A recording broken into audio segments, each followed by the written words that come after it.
Hey, welcome back to the campfire.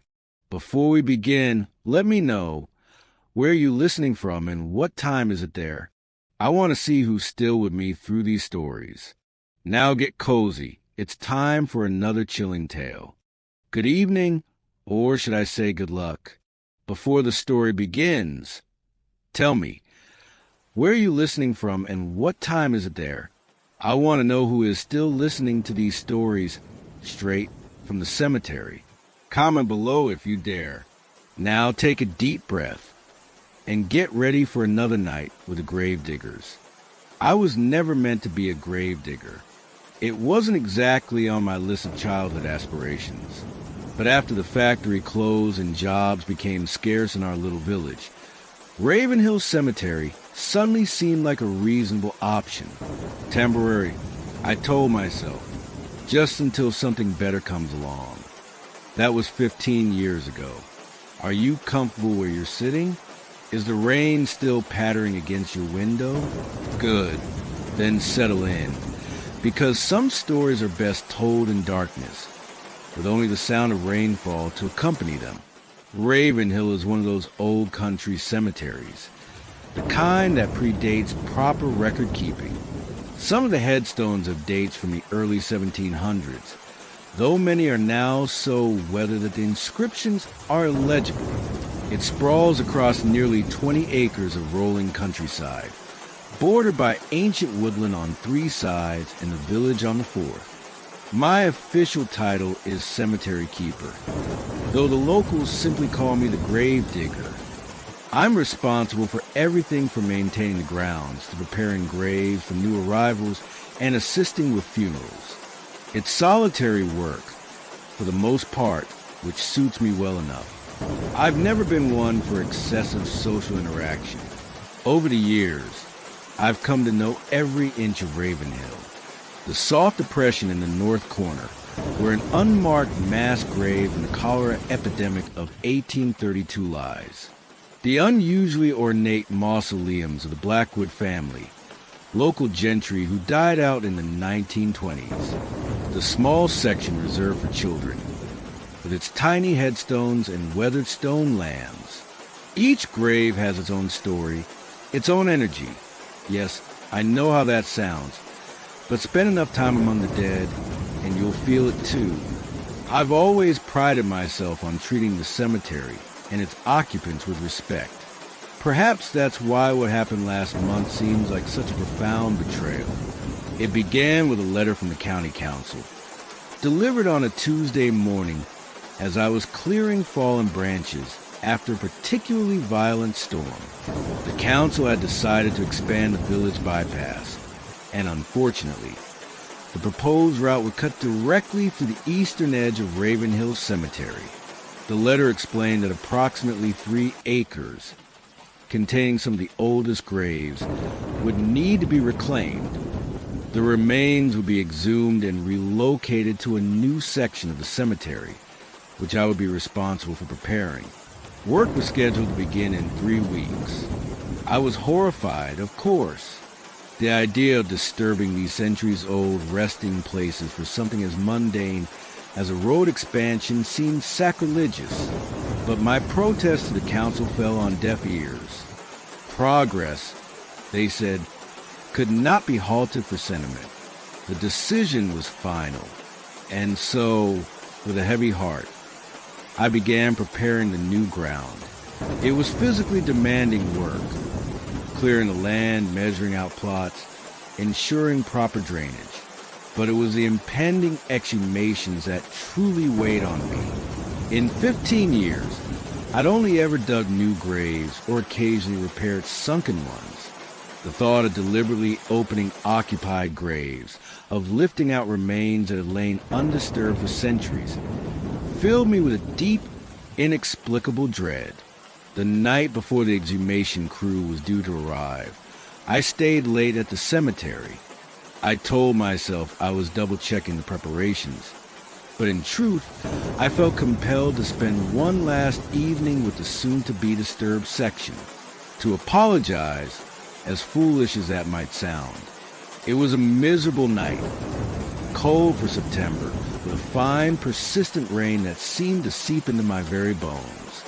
The kind of rain that's falling outside your window right now, perhaps?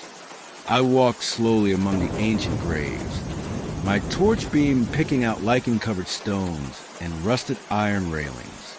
In the furthest corner of the condemned section stood a particularly old grave, marked by a tilting headstone with a weathered skull carved at its crown, a memento mori common in older burial grounds. The inscription was barely legible, but I deciphered it years ago. Here lies Thomas Morrow, Keeper Ravenhill, 1694 to 1764. He guarded the threshold still. I'd always felt a certain kinship with this long-dead predecessor. I often wondered what Ravenhill had been like under his stewardship, how different his daily routine might have been from mine. That night, I found myself standing before his grave, rain dripping from my hood, struggling to find words for what I wanted to express. "I'm sorry," I finally said aloud, feeling rather foolish but compelled to continue. "I tried to stop this, but I failed. They'll be moving you tomorrow. I'll make sure you're treated with respect." The rain seemed to intensify as I spoke, drumming against the surrounding headstones. A gust of wind sent dead leaves swirling around my feet, and then, though I tried for weeks afterward to convince myself I'd imagined it, a voice spoke directly behind me. "You are the keeper now." I whirled around, nearly dropping my torch. The beam cut through raindrops and darkness, revealing nothing but more gravestones. No one was there. "Hello," I called, my voice sounding thin and unconvincing even to my own ears. "Is someone there?" Only the rain answered, its steady patter suddenly seeming less like random noise and more like whispered words just below the threshold of comprehension. Attributing the voice to exhaustion and stress, I decided it was time to leave. I'd barely taken 3 steps when my torch flickered and died, plunging me into near total darkness. The moon was obscured by rain clouds, and the nearest street lamp was at the cemetery gates, a good quarter-mile away. I fumbled for my mobile, intending to use this light to guide me back to the path, but found my pocket empty. I must have left it in my truck. Cursing under my breath, I turned in what I hoped was the direction of the main path, moving cautiously to avoid tripping over graves. That's when I noticed the ground felt wrong. With each step, the earth seemed to give slightly beneath my boots, as if I were walking on a waterbed rather than solid ground. A rhythmic tremor ran through the soil, almost like a pulse. I told myself it was just water saturation from the days of rain, but deep down, I knew it was something else entirely. And then the whispering began, not from the rain this time, but from beneath my feet. Dozens, perhaps hundreds of voices, speaking in fragments and whispers, their words overlapping into a susurration of sound that was just barely intelligible, not rest disturbed. The keeper must protect the boundary. They must not cross. I froze, certain now that I was losing my mind. Yet the whispers continued, growing more insistent, more coherent. "Keeper, you must prevent this desecration. The eastern boundary must remain intact. They cannot be allowed to breach the threshold." My heart was pounding so violently I could feel in my throat. I wanted nothing more than to run, to flee this suddenly alien place that had been my workplace for 15 years. But something held me rooted to the spot, a compulsion I couldn't explain or resist. What threshold? I heard myself ask, my voice strange to my own ears. What boundary? The whispering ceased abruptly, replaced by a silence so profound it seemed to press against my eardrums. Then a single voice spoke, the same one I'd heard before, old and dry as autumn leaves. "Come to the crypt, keeper. See what you must protect." A sudden wind gusted through the cemetery, strong enough to make me stagger. When I regained my balance, I noticed a faint blue light glimmering in the distance. Near the center of the cemetery where the Blackwood Mausoleum stood. Without conscious decision, I found myself moving toward it. The rain had stopped, I realized. Not gradually, but all at once, as if someone had turned off a tap. The night air was now perfectly still, unnaturally quiet except for the squelch of my boots on the sodden ground. As I approached the mausoleum, a grandiose structure of gray stone with columns flanking its entrance, I saw that the source of the blue light was inside, seeping through the cracks around the heavy iron door. In 15 years, I'd never entered the Blackwood crypt. It had been sealed before I took the job, the family extinct, and no one left to visit their remains. The door should have been locked, possibly rusted shut after decades of disuse. But when I placed my hand on the cold iron handle, it turned easily, the door swinging inward without a sound. The blue light emanated from the center of the crypt, where a stone sarcophagus stood on a raised dais. The lid was carved with the figure of a man in clerical robes, his hands folded in prayer over his chest. But what drew my attention was the object resting at the foot of the sarcophagus, an ancient leather-bound book, its pages glowing with that eerie blue luminescence. As if in a trance, I approached the book. It lay open to a hand-drawn map that I recognized immediately as Ravenhill Cemetery. Not as it appeared now, but as it must have been centuries ago when it was first consecrated. The eastern boundary was marked with a series of symbols I didn't recognize, runes or sigils of some kind, drawn in faded red ink that looked uncomfortably like dried blood. Beneath the map, an inscription in faded, spidery handwriting. Herein lies the truth of Ravenhill, known only to its keepers. The cemetery was not built to contain the dead, but to imprison what lies beneath them. The eastern boundary must never be breached, lest the ancient ones below find passage to the world of the living. Each grave adds weight to their prison, each body another seal upon their tomb. The keeper's duty is eternal vigilance against their rising. My hands trembled as I turned the page, revealing detailed accounts written by successive keepers over centuries. Thomas Morrow's entries spanned decades, describing strange occurrences at the eastern boundary. Ground that would not stay level, trees whose roots grew in unnatural patterns, animals that refused to cross an invisible line. More disturbing were his descriptions of what happened when graves near the boundary were disturbed. Workers driven mad by whispers only they could hear. Tools that melted like wax in summer heat. A grave digger who disappeared into a hole that witnesses swore became impossibly deep as he fell. The final entry, dated just days before Morrow's death, read, "I have reinforced the boundary as best I can, but I fear it will not hold beyond my lifetime. The hunger below grows stronger. They sense my weakening. I have hidden this record where only a true keeper will find it. May God grant my successor the strength I now lack." The blue glow from the pages suddenly intensified, becoming painfully bright. I shielded my eyes with my arm, and when the light receded, the book was gone.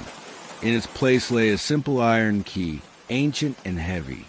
That same dry voice spoke again, seeming to come from everywhere and nowhere. "Now you understand your true duty, keeper. The boundary must be protected. The road cannot be built." I stumbled from the crypt into the night air, my mind reeling with implications. Was I truly experiencing something supernatural, or had isolation and stress finally broken my sanity? The rational part of me insisted this was delusion, a vivid hallucination born from anxiety over the impending exhumations. Yet the iron key was solid enough in my palm, its weight a constant reminder that something inexplicable had occurred. Dawn found me sitting in my truck, still parked at the cemetery gates, the key clutched in my hand. I'd spent the night alternating between convincing myself I'd dreamed the entire episode and frantically researching Ravenhill's history on my mobile. What I found did little to reassure me. The land now occupied by the cemetery had been considered cursed long before the first Christian burial. Local folklore spoke of a thin place, where the barrier between worlds was tenuous at best.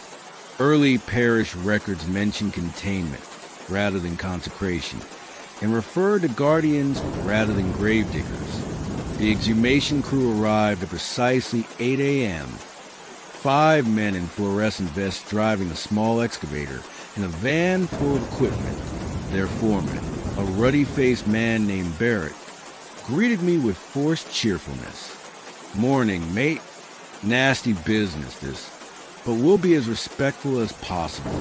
Got the new plots ready for us." I nodded, unable to form words. My throat had gone dry at the sight of the excavator. Its metal claw seemed obscene in the morning stillness of the cemetery. Right then, Barrett continued, consulting his clipboard, "We'll start at the eastern perimeter and work our way in. Council wants the outer section cleared first, so the surveyors can get started."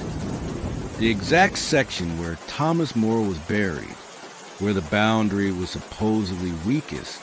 I should have said something then. Should have fabricated some reason for them to begin elsewhere. But shock and disbelief still had me in their grip, and I merely watched as the crew unloaded their equipment and headed toward the eastern corner. They'd barely begun marking out their first exhumation site when the rain returned. Not the gentle shower of the previous night, but a sudden violent downpour that seemed to materialize from clear skies. The men cursed and ducked for cover, but just as quickly as it had started, the rain stopped, except in one specific area, directly over the grave they had been about to open. "Bloody weird weather," Barrett muttered, emerging from beneath the excavator. "Let's try the next one over until this passes." But the same thing happened at the next grave, and the next. A localized deluge that followed them from site to site, while the rest of the cemetery remained dry. The men grew increasingly uneasy, exchanging glances and muttering about bad luck and bad omens. Then the excavator broke down. Despite being nearly new and in perfect working order according to its morning inspection, it suddenly refused to start. The engine made a sound unlike anything mechanical, more like a low, agonized moan. "All right," Barrett said, his forced cheerfulness evaporating. "We'll do this the old-fashioned way. Get the shovels." The men hesitated, clearly reluctant. One of them, the youngest, barely more than a boy, spoke up. "I don't like this place, boss. Something feels wrong." Barrett scoffed. "It's a graveyard, lad. Of course it feels wrong. Now grab a shovel, unless you want to explain to the council why we're behind schedule." Reluctantly, they began to dig at Thomas Morrow's grave. I stood nearby, the iron key burning like ice in my pocket, torn between rationality and the growing certainty that something truly momentous was about to happen. They'd been digging for perhaps 5 minutes when the youngest worker suddenly dropped his shovel and backed away, his face ashen. "Did you hear that?" he asked, voice trembling. The others paused, looking at him questioningly. "Hear what?" Barrett demanded, the whispering coming from down there. He pointed at the half-excavated grave with shaking finger. "Don't be daft. It's just the wind." But there was no wind. The air was perfectly still, unnaturally so. One by one, the men stopped digging, each apparently hearing something the others could not. Their expressions ranged from confusion to outright fear. Barrett, increasingly agitated, grabbed a shovel and jumped into the shallow excavation himself. "Bunch of superstitious idiots," he muttered, driving the blade into the earth with unnecessary force. The sound that followed was not the expected thud of metal striking soil, but piercing shriek, like metal tearing under immense pressure. The shovel's blade had penetrated something that now held it fast, and as Barrett struggled to pull it free, the ground beneath his feet began to shift, not settling or subsiding as sometimes happens in old graves, but moving with deliberate, rhythmic undulations, like breathing. Everything happened very quickly after that. The earth around the grave suddenly liquefied, becoming a quicksand-like morass that pulled Barrett down with terrifying speed. He had time for one scream, a sound of pure animal terror, before he disappeared completely, the saturated soil closing over him like water. The remaining workers fled in panic, abandoning their equipment and their fallen colleague without a backward glance. I should have run too. Any sane person would have. Instead, I approached the grave, drawn by a compulsion I couldn't explain or resist. The ground had solidified again, showing no evidence of the horror I had just witnessed. No sign that a man had been swallowed whole moments before. The whispering began again, that multitude of voices from below, now joined by a new one I recognized as Barrett's, his terror giving way to confusion, then dawning horror as he realized where he was, what he was becoming. "Please," I heard him plead, his voice already taking on the dry, papery quality of the others. "Please help me." But I could not help him. No one could. He had breached the boundary, and the Ancient Ones had claimed him. As I stood there, the iron key in my pocket grew impossibly hot, then cold, then hot again. I drew it out, wincing at its temperature fluctuations. In the morning light, I could now see intricate patterns etched into its surface, the same symbols that had marked the eastern boundary on the map. The voice of Thomas Morrow, for I was now certain it was he, spoke one final time. "The choice is yours, Keeper. Seal the boundary and become as I am, bound to Ravenhill beyond death, or walk away and doom all to what lurks below." Have you ever stood at a crossroads of the impossible, faced with a choice that would alter not just your life, but potentially countless others? I have. On that rain-soaked morning, with a man's dying scream still echoing in my ears, an ancient key burning in my palm. I made my choice. That afternoon, I reported a terrible accident to the authorities. How the ground had collapsed beneath the excavator due to heavy rainfall, claiming the life of the foreman. How the other workers had fled in panic. No bodies were recovered, despite extensive searching. The Eastern Boundary Exhumation Project was abandoned, deemed too hazardous due to unstable ground conditions. The bypass was rerouted, at considerable expense and much grumbling from the council. I remain at Ravenhill, though my role has expanded. I still dig graves and maintain the grounds, but now I also patrol the eastern boundary nightly, checking for signs of disturbance or thinning. The voices guide me, teaching me the signs to watch for, the rituals to perform when the barrier weakens. Thomas Morrow speaks to me most often. He says I've done well for a modern keeper, though I have much still to learn. He says there have been others like us throughout history, at sites across the world where ancient things were imprisoned beneath the weight of the dead. Sometimes, on particularly rainy nights, I can hear Barrett too. His voice is changing, becoming less human with each passing month. He begs less frequently now. Soon, I think, he will forget he was ever a man at all. I've begun keeping my own journal, adding to the record started by Thomas, and continued by every keeper since. Someday, when my time comes, I'll hide it where my successor will find it. The iron key will pass to them, and the duty of vigilance will continue. For the eastern boundary must hold. What sleeps beneath Raven Hill must never wake. And so I remain the last keeper of this generation, walking among the graves while rain falls and whispers rise from below, listening for warnings, watching for signs. Do you hear that? The rhythm of the rain has changed. It's no longer random, but deliberate. Tap, tap, pause. Tap, tap, tap. They're trying to communicate with you too.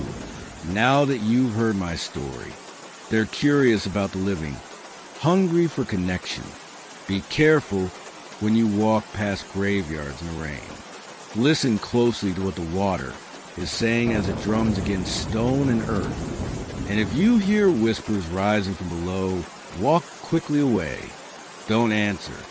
Unless, of course, you're meant to be a keeper too.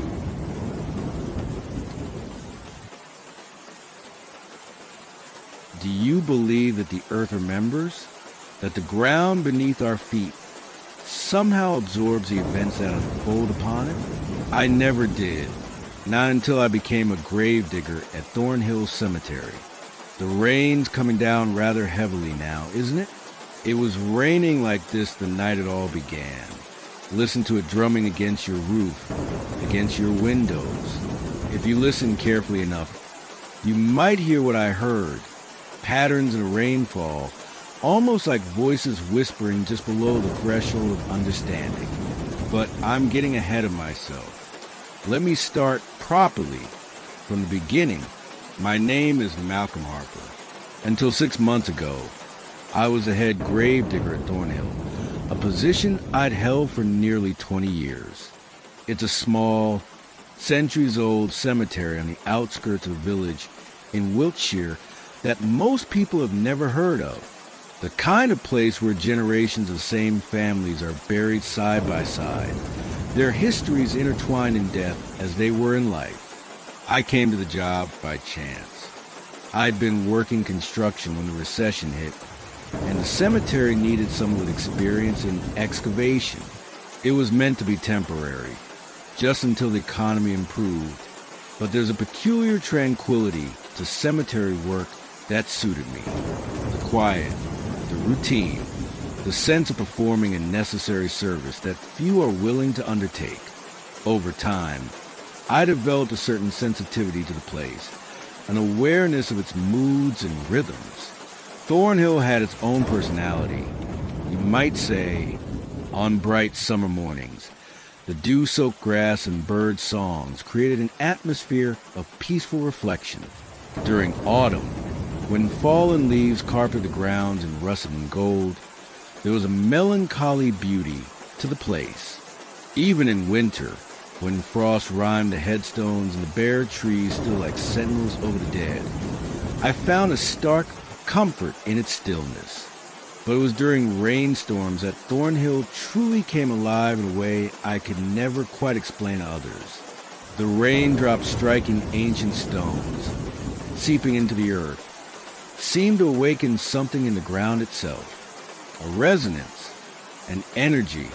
I used to think it was merely the peculiar acoustics of the place, sound reflecting off monuments and mausoleums. I know better now. It was a Thursday evening in late November when it happened. I'd stayed late to finish preparing a grave for the following day's funeral. An elderly woman, beloved in the village, whose family had requested she be buried near her husband in one of the older sections of the cemetery. The rain had been falling steadily since midday, not the violent downpour we're experiencing now, but persistent drizzle that soaked through my waterproofs and chilled me to the bone. I was nearly finished, the grave dug to the standard 6 feet, its edges neatly squared, when my shovel struck something unexpected. A dull thud rather than the scrape of earth or stone I was accustomed to. Something wooden, but not a coffin. We were in virgin ground, according to the cemetery records. No one had been buried in this particular plot before. I cleared away more soil, revealing what appeared to be a small wooden box, about the size of a cigar case. It was old, It would darken with age and damp, but remarkably preserved. A simple iron clasp held it closed, green with verdigris but intact. Cemetery protocol dictated that any artifacts found during excavation should be reported to the trustees immediately. But it was late, nearly dark, and the trustees wouldn't be available until morning. I told myself I would simply secure the box in my office overnight and report it first thing. That decision, that small deviation from protocol, changed everything. I climbed out of the grave, box in hand, and made my way to the small stone building that served as both office and equipment store. Once inside, I removed my wet outer clothes and set the box on my desk. Studying it in the harsh glare of the overhead fluorescent light, there were no markings on its exterior, no indication of its age or purpose. Just a plain wooden box that had no business being buried 4 feet deep in what should have been undisturbed earth. I hesitated before opening it, not out of any premonition of danger, but from a conservator's instinct. Perhaps it contained something fragile that required professional handling. Yet curiosity won out, as it so often does. I carefully worked the clasp free and lifted the lid. Inside, nestled in what appeared to be disintegrating velvet, lay a small metal object, a whistle, crafted from tarnished silver. Its design was unusual, featuring intricate engravings along its length, spiraling patterns interspersed with what looked like tiny faces, their expressions contorted in what might have been ecstasy or agony. I picked it up, surprised by its weight and the peculiar coldness of the metal despite having been in the heated office for several minutes. As I turned it over my hands, I noticed an inscription on the underside, the letters worn but still legible, to call those who listen beneath. A curious artifact, certainly, but nothing that seemed particularly valuable or significant. I set it back in its box, intending to lock it in the filing cabinet until morning. That's when I heard it. A sound I initially mistook for a change in the rainfall outside, a rhythmic pattern, almost like footsteps moving across the cemetery grounds. Tap, tap, tap, pause, tap, tap, pause, too regular to be random, too deliberate to be natural. I moved to the window, peering out into the darkness. The cemetery was illuminated only by the faint glow of distant street lamps and the occasional flash of passing car headlights. At first, I saw nothing unusual, just rain-slicked gravestones and shadowy outlines of trees swaying in the wind. Then movement caught my eye. Near the freshly dug grave where I'd found the box, a figure stood motionless, too distant and too obscure by rain to make out clearly, but distinctly human in shape, a late visitor, perhaps, though the cemetery had been closed for hours. "Hello," I called, opening the office door. "The cemetery's closed. You'll need to come back tomorrow." My voice seemed to dissipate in the rain, swallowed by the darkness. The figure remained motionless. Sighing, I grabbed my torch and raincoat. Dealing with after-hours visitors was an occasional part of the job. Usually mourners who lost track of time, or more rarely, teenagers looking for a spooky thrill. I made my way across the cemetery, the beam of my torch bouncing off wet headstones, creating disorienting shadows that seemed to move independently of their sources. As I approached the grave, the figure became clearer. A man, tall and gaunt, dressed in what appeared to be outdated clothing. Victorian, perhaps, though it was difficult to be certain, in the dim light and persistent rain. He stood at the edge of the open grave, looking down into it with an intensity one could feel even at a distance. "Excuse me, sir," I said, drawing closer. "I'm afraid the cemetery is closed for the evening. You'll need to..." He turned then, and my words died in my throat. His face was wrong, not deformed or monstrous in any conventional sense, but somehow unfinished, as if crucial details had been omitted. His eyes were deep-set hollows, his mouth a line too straight and precise to be natural, and his skin had a peculiar texture, not quite solid, more like wet clay imperfectly molded into human form. "You found it," he said, his voice surprisingly normal, with the refined accent of a well-educated Englishman. "After all this time." "Found what?" I asked, though I already knew. "The box, the whistle." This strange figure had come for them. "The caller," he replied, taking a step toward me. I noticed then that his movements were odd, too fluid in some places, too stiff in others, as if he hadn't quite mastered mechanics of a human body. It was not meant to be discovered. "Not yet." "Who are you?"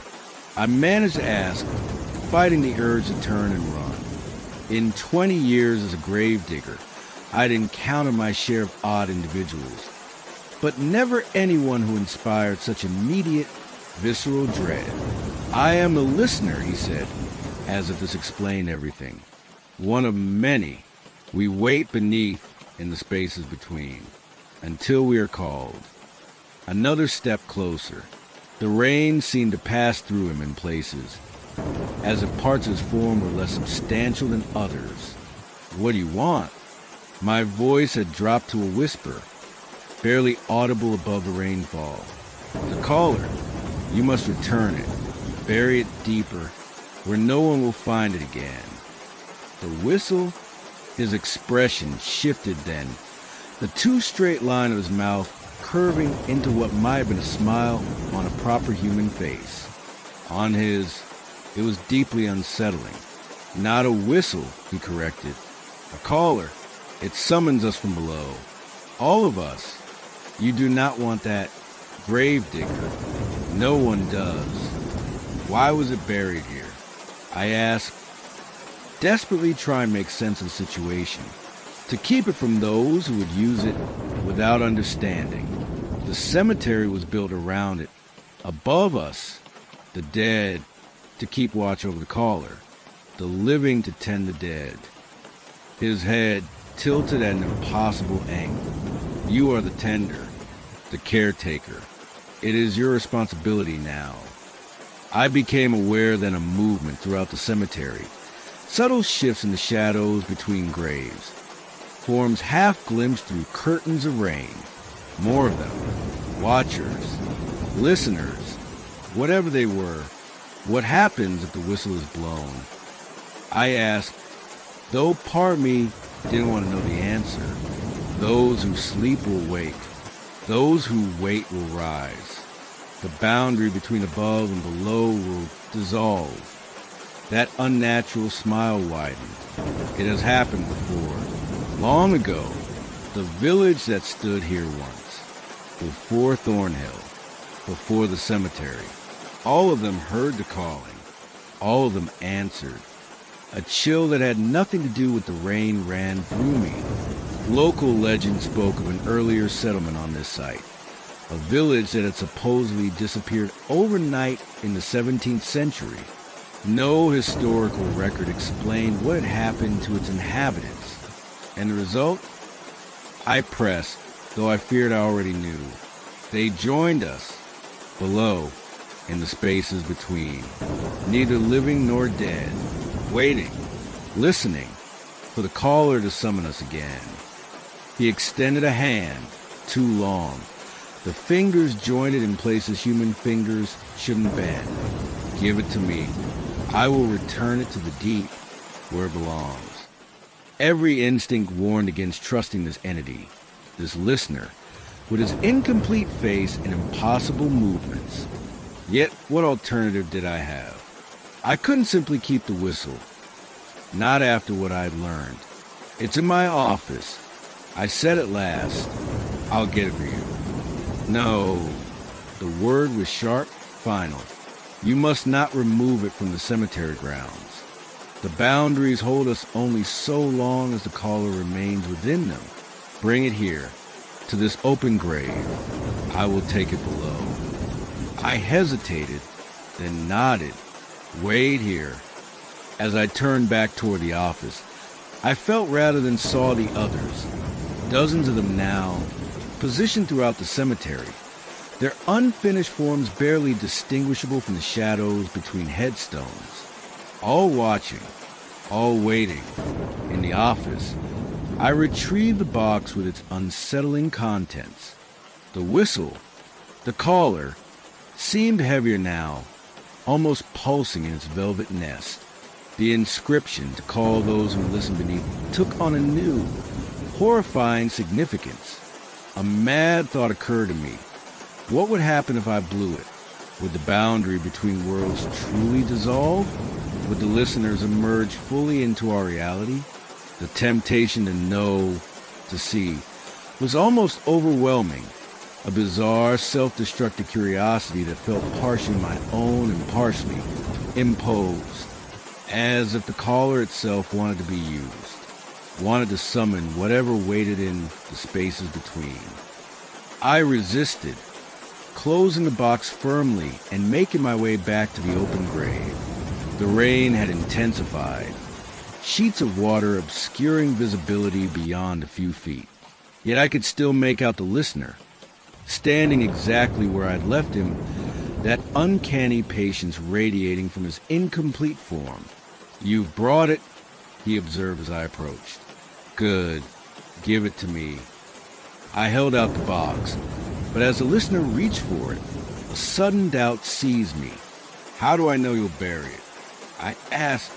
"How do I know you won't use it yourself?" That unnatural smile returned.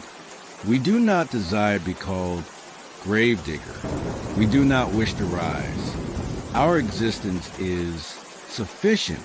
It is humans who are curious, humans who meddle with forces they cannot comprehend."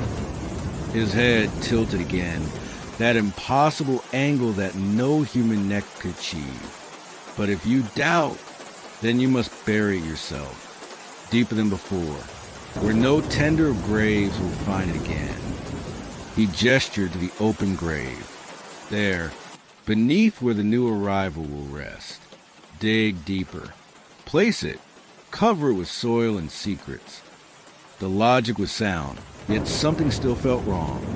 Why had the caller been buried in this specific location to begin with?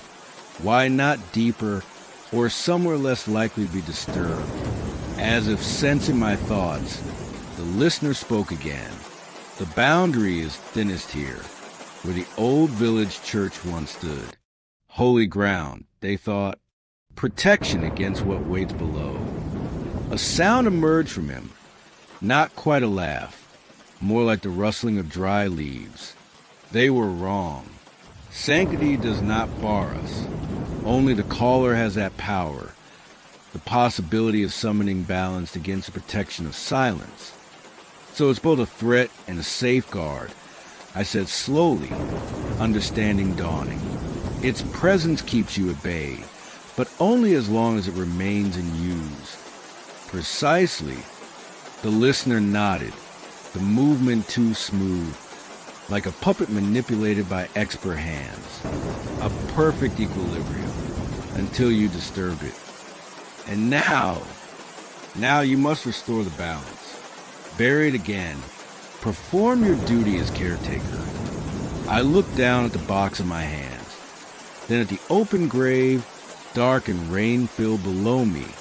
Something still nagged at me, some inconsistency in the listener's explanation. "If the caller keeps you at bay," I said slowly, "then why are you here now? Why are all of you?" I gestured to the shadowy forms throughout the cemetery, able to manifest. The smile vanished from the listener's incomplete face. "Because you touched it, held it, brought it into your warmth and life. It has awakened, partially, thinned the boundary enough for us to reach through, but not to cross. Not yet." His voice took on a new urgency. "Bury it. Now, before it awakens further. With a growing sense of dread, I realized the whistle had indeed grown warmer in its box, almost hot to the touch now, and was that a faint hum emanating from it, or just my imagination fueled by fear? I knelt at the edge of the grave, setting the box aside to retrieve the shovel I'd left earlier. The rain-soaked earth at the bottom had turned to mud, but I managed to dig another foot down, creating a small depression in the center. As I worked, I became aware of more listeners gathering around the grave, dozens of them now, their incomplete forms becoming more substantial as the boundary between our worlds continued to thin. They made no sound, these watchers with their missing details and impossible angles. They simply observed, their hollow-eyed gazes fixed on the box containing the caller. When the hole was deep enough, I picked up the box, intending to place it inside as instructed, but as my fingers closed around it, the clasp sprung open of its own accord, the lid falling back to reveal the whistle, the caller, now glowing with a faint, silvery light. And I heard it, not with my ears, but somewhere deeper, a sound like rushing water or distant voices, emanating from the whistle itself, calling to me, urging me to raise it to my lips, to blow, to call those who listen beneath. No! The listener's voice cut through my trance. Do not touch it directly. Use the box. But it was too late. The caller had somehow slipped from its velvet nest into my bare hand. Its metal was hot now, almost burning, yet I couldn't release it. My fingers closed around it as if of their own volition. What's happening? I gasped, struggling against compulsion to raise the whistle to my lips. It has chosen you, the listener said, and for the first time, I detected emotion in his voice, fear. It seeks a summoner, a human voice to give it power. I don't want this. I fought against the whistle's pull, using my free hand to pry at the fingers clutching it. Take it from me. We cannot touch it, the listener said, backing away slightly. Only humans can wield the caller. Only humans can unleash what waits below. The other listeners had begun to retreat as well, their forms dissolving into the rain and darkness. Only the first remained, watching with those hollow-eyed sockets as I struggled against the whistle's influence. Help me, I pleaded, dropping to my knees at the grave's edge. I can't fight it much longer. The listener tilted his head, studying me with what might have been curiosity or calculation. There is one way, he said finally, but you will not like it. Anything, I gasped, as the whistle inched closer to my mouth despite my resistance. Surrender your place. Become a listener yourself. Join us below in the spaces between. Another will take your role as caretaker above. Become like you? Even in my desperation, the thought was horrifying. What does that mean? It means existing in the threshold, neither fully here nor fully there, watching, listening, until the boundary dissolves or solidifies once more. He extended those two long fingers toward me. Choose quickly, gravedigger. The caller grows stronger with each moment. The whistle was almost at my lips now, its compulsion nearly irresistible. In seconds, I would blow into it, summoning whatever waited in the spaces beneath Thornhill, whatever had taken an entire village centuries ago. How? I managed to ask, my last resistance crumbling. How do I surrender? Step into the grave, the listener instructed. The open earth, the boundary between worlds. Bring the caller with you, but do not use it. Choose to listen rather than to call.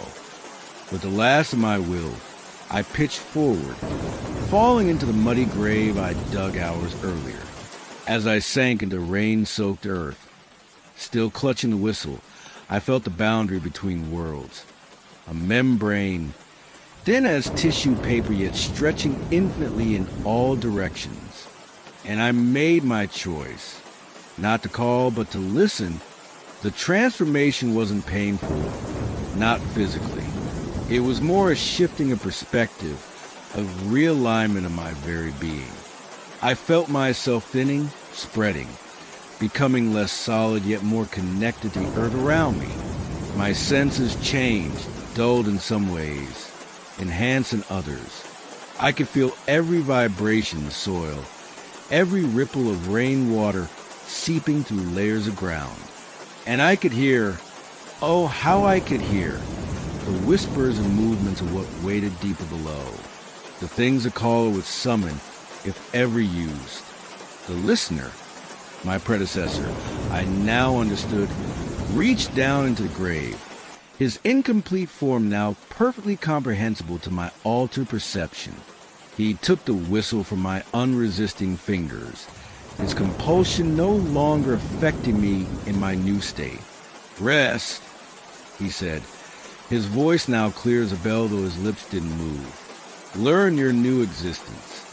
I will bury the caller once more, deeper than before. And he did, digging far beneath where I lay. Placing the whistle in a new wooden box he somehow produced, burying it yards deep where no grave digger would accidentally unearth it. Then he turned to me once more, his form already beginning to fade. The boundary is restored, thin but intact. You will watch now. You will listen. You will warn the new caretaker when they come. As I warned you. For how long?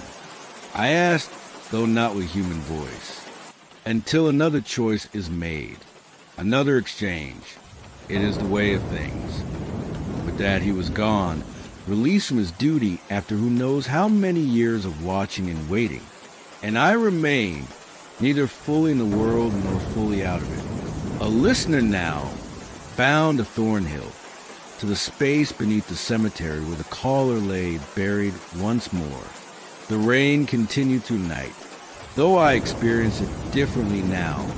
Each droplet a distinct vibration, a tiny message from above. By morning, the grave had filled partially with water and mud, obscuring any evidence of a deeper excavation where the whistle now rested. My physical body was discovered 2 days later, when I failed to appear for work.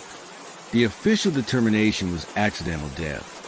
A grave digger who slipped in the rain and fell into an open grave, hitting his head and drowning in the accumulated water.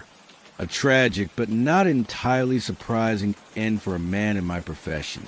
A new caretaker was appointed, a younger man with no knowledge of what lies beneath Thornhill, no understanding of the boundaries he maintains simply by tending the grounds and digging new resting places for the dead.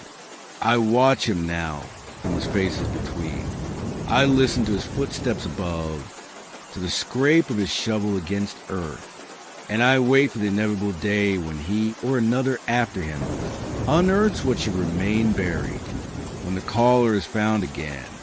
And so I remain, neither living nor dead, a guardian of the threshold, one of many listeners beneath Thornhill Cemetery. Can you hear us? In the patterns of raindrops against your roof? In the spaces between heartbeats? We are always listening, always watching from just beyond the boundary of your world. And if ever you visit an old cemetery, particularly on a rainy evening when the boundary grows thin, pay attention to the earth beneath your feet, to the spaces between graves. You might glimpse us watching. You might hear our whisper warnings. Whatever you do, if you should find a silver whistle with strange engravings and a cryptic inscription, do not, under any circumstances, put it to your lips. Do not call those who listen beneath. For we are the fortunate ones, we listeners, mere watchers at the threshold, what waits deeper below, hungering to be called forth. You do not want to meet. Can you hear that? The rain has changed its rhythm again. It's trying to tell you something. Listen carefully. We are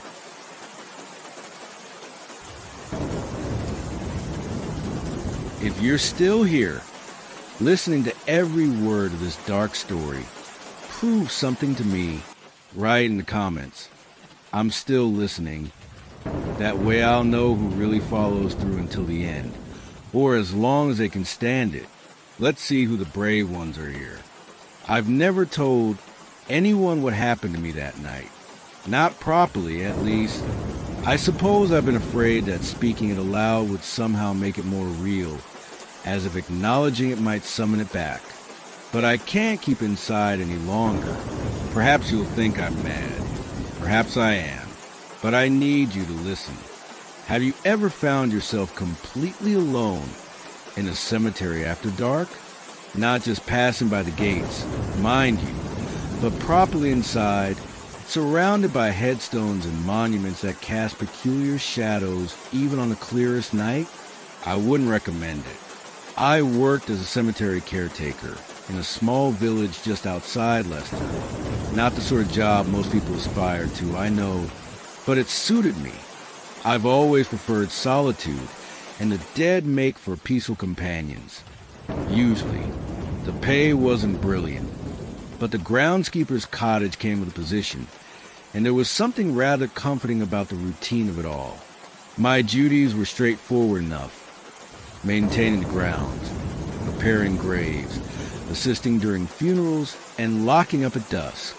The village cemetery was quite old, dating back to the 1700s, with newer sections added as needed. The oldest part, which we call the Old Quarter, was filled with weathered headstones and elaborate Victorian monuments. Yew trees, ancient and gnarled, loomed over everything, their branches twisted into shapes that seemed almost deliberate. It happened 3 months ago, a Tuesday night in February. The sort of bitter, wet night when the rain feels like it's seeping directly into your bones. I remember checking my watch, 11:27 p.m., when I heard it. A distinct tapping on my cottage window. At first, I thought it was just the rain intensifying, or perhaps a branch blown against the glass. But no, it was too rhythmic, too deliberate. Tap, tap, tap. 3 gentle knocks. A pause, then again. Tap, tap, tap. Can you feel your pulse quickening? Mine certainly did. I pulled aside the curtain, but saw nothing except darkness and the silver threads of rain. The tapping stopped. I tried to dismiss it and returned to my armchair by the fire, where I'd been reading. But hardly had I settled when my work mobile rang. This was unusual in itself. Calls after hours were reserved for emergencies only. Hello. Nothing but static at first. Then a voice, so faint I had to press the phone hard against my ear. The west gate is open. The line went dead. Now, I knew I'd locked that gate. I always begin my rounds at the west gate and finish at the east, checking each lock twice. It's a habit I've maintained for 8 years without fail. But perhaps, with the foul weather, I'd been distracted. Perhaps. I pulled on my raincoat, grabbed my torch and keys, and stepped outside. The rain was coming down in sheets now, drumming against the cottage roof. The beam of my torch cut weakly through the darkness as I made my way through the cemetery. Do you know that feeling of being watched? The prickling at the back of your neck. The inexplicable certainty that eyes are following your every move. The cemetery had never felt that way to me before. It had always been peaceful, dignified. But that night, as my boots squelched through the sodden grass, everything felt different. Wrong. I swung my torch beam between the headstones, creating monstrous shadows that seemed to move of their own accord. The rain obscured my vision and muffled the sounds around me, except for one. Footsteps, not mine. I froze, listening intently. Nothing, just the constant patter of rain. I continued toward the west gate, trying to ignore the growing knot of dread in my stomach. The west gate was, indeed, open, not just unlocked, but standing ajar, creaking slightly as the wind pushed against it. I approached cautiously, my torch revealing muddy footprints leading inside. "Hello," I called out, my voice sounding thin and unconvincing even to my own ears. "The cemetery is closed. You can't be in here." Only the rain answered me. I secured the gate, double-checking the lock this time, then turned to follow the footprints. As a caretaker, it was my responsibility to ensure no one was trespassing, though every instinct told me to return to my cottage and bolt the door. The footprints led toward the old quarter. They were fresh, the edges still sharp despite the rain. Whoever had made them was wearing boots, large ones, and walking with purpose. Not the meandering path of someone paying respects or a teenager looking for a spooky thrill, but straight lines, as if they knew exactly where they were going. The old quarter was the least maintained part of the cemetery. Some of the graves there hadn't been visited in a century or more. New trees formed a dense canopy overhead, and ivy crawled over crumbling monuments. Even during daylight, it had an oppressive atmosphere. At night, in the rain, it was downright sinister. The footprints stopped at a particularly grand mausoleum, the Thornfield family crypt. It was an imposing structure of gray stone, with carved angels standing sentinel at its corners. The door, a heavy slab of iron that I'd never seen open, was ajar. My heart was hammering now, my breath coming in short gasps that clouded in the cold air. I should have called the police. I should have retreated to safety. But something compelled me forward, some professional obligation mixed with a curiosity I couldn't suppress. "Is anyone there?" I called, my voice echoing slightly in the enclosed space of crypt. "You're trespassing on cemetery grounds. You need to leave immediately." I stepped closer, shining my torch through the gap in the door. The beam illuminated stone steps leading down into darkness. Would you have entered, or would you have run? I often wish I'd chosen the latter, but I didn't. I pushed the door wider and stepped inside, the torch revealing a chamber perhaps 15 feet square. Stone shelves lined the walls, holding coffins in various states of decay. The air was thick with the smell of damp earth and something else, something cloying and sickly sweet. My torch beam caught something unusual on the floor. Fresh soil piled beside an open grave. One of the burial slabs had been moved aside, revealing a rectangular pit in the floor, and beside it, a shovel. As I moved closer to investigate, the iron door swung shut behind me with a resounding clang. I spun around, heart leaping into my throat, and rushed back to push it open. It wouldn't budge. I was trapped. My torch flickered, then died. In the sudden darkness, I fumbled for my phone. The screen cast a pale blue glow, enough to see that I had no signal. Of course I didn't. I was underground, surrounded by stone. "Hello," I called out, my voice cracking. "Is anyone there? I'm locked in." That's when I heard it. A soft, wet sound coming from the open grave, like something moving through mud. Then a whisper, so quiet I almost thought I'd imagined it. "Caretaker." My entire body went cold. The sound came again, louder this time. Something was pulling itself out of that grave. I backed away until I hit the wall. The phone's feeble light stretched toward the sound. And then I saw it. A hand, gray and slick with grave soil, gripping the edge of the pit. Then another. The fingers were unnaturally long. The nails cracked and black. "Caretaker." It said again, the voice like stones grinding together. "So kind of you to visit." I wanted to scream, but my throat had closed up. I could only watch, paralyzed with terror, as the thing pulled itself up from a grave. In the dim blue light, I could make out a figure that might once have been human but was now a grotesque parody. Emaciated, the skin pulled tight over bones, yet somehow bloated in places, as if decay had already begun its work. It wore the tattered remains of what might have been a burial suit, now dark with soil and other substances I didn't care to identify. Its face, God, its face. The features were wrong. Somehow, as if someone had tried to sculpt a human countenance, but had never actually seen one. The eyes were the worst, milky white, yet unmistakably focused on me. "We've been waiting for you," it said, taking a shambling step forward. For so long. My paralysis broke. I screamed then, hammering my fist against the iron door, pleading for help that I knew wouldn't come.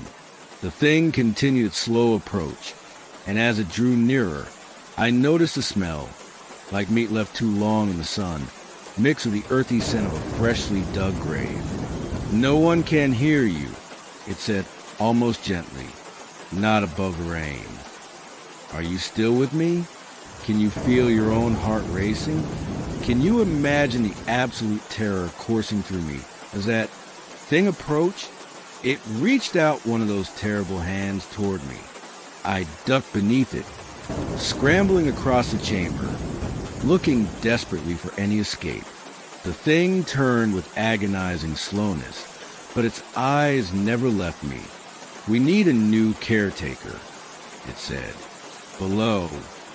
And then I realized there were sounds coming from the other graves now. Scraping, shifting, breathing. They weren't all empty. In my panic, I tripped over the shovel lying beside the open grave. As I fell, my hand closed around its wooden handle. I didn't think, just reacted, swinging it with all my strength as the thing lunged toward me. The metal edge caught it in what passed for its face. There was a sickening crunch, and it stumbled backward, making a noise that might have been pain or might have been rage. I didn't wait to find out. I rushed the door again, this time with the shovel, using it as a lever against the frame. The ancient was splintered, and the door gave way just enough for me to squeeze through. I ran, through the rain, past the grave markers, not daring to look back. My lungs burned, and my legs felt leaden, but terror drove me forward. Behind me, I heard something moving, not with the shuffling gait I'd witnessed in the crypt, but rapidly, purposefully. It was following me. I reached my cottage and burst inside, slamming the door and turning the key in the lock. For good measure, I dragged a heavy cabinet in front of it, then collapsed into a chair, gasping for breath. For hours, I sat there in the darkness, listening.